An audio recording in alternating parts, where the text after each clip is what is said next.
Kainan na naman mga kaibigan, oh. Ganito lang ang buhay ng manggawa sa Pinas. Titipid tayo mga kaibigan, pero may ulam tayo.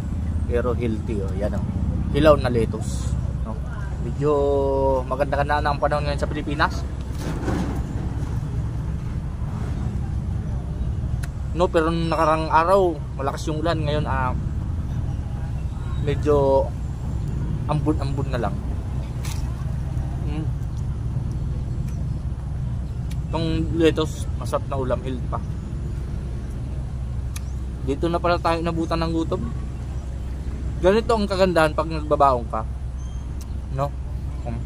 Kung saan ka abutan ng gutom, pwede kang kumain. Kaysa naman sa wala kang baon, minsan mahirap paghanap ng kainan.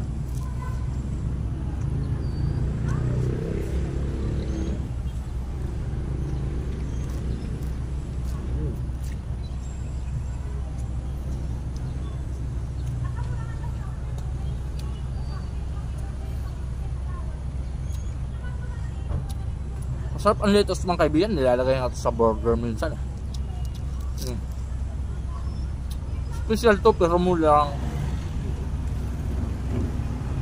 Ang bili ko nito ay ano lang, 22 pesos. No. Ilang gramo lang to eh. Nam.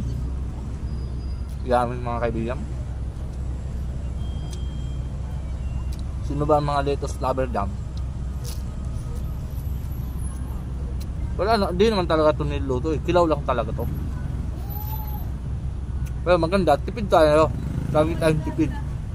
Oh, ngayon, tipid with lettuce.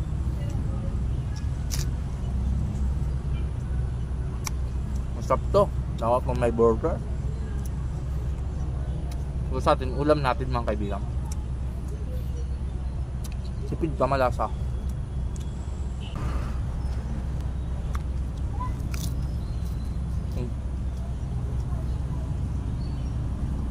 Para lang tayong kalabaw kumain.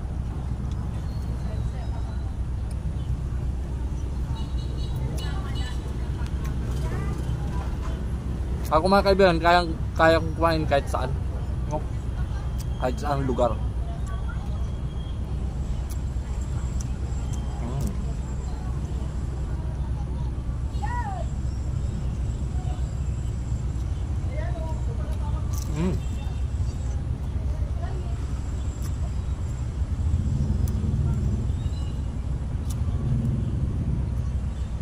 Malinamnam siya mga kaibigan, parang buhay dito sa Pinas. Malinamnam. Dasapin mo ang buhay sa Pinas. Kahit mababa ang sahod, nakakaraos naman. Dami. Namnam.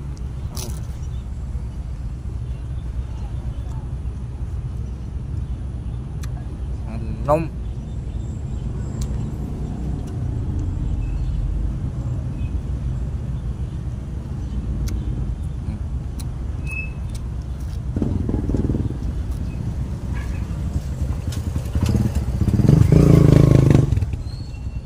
Tulad naman tayo nito sa tanghalian.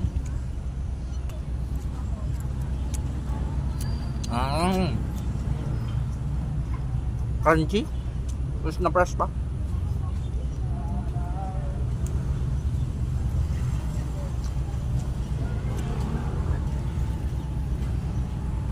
Ito medyo matigas na, oh.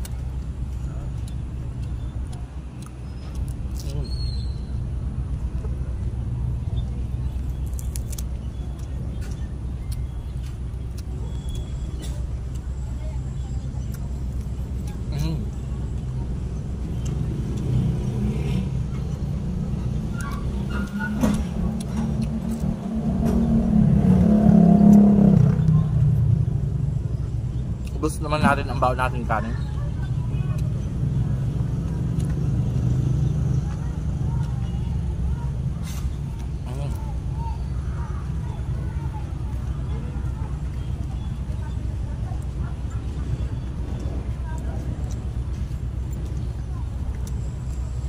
Busog na naman the max ang manggagawa sa Pinas.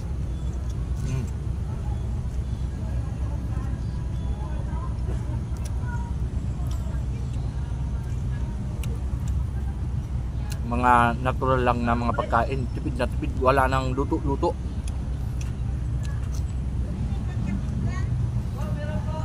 Healthy pa sa katawan mga kaibigan.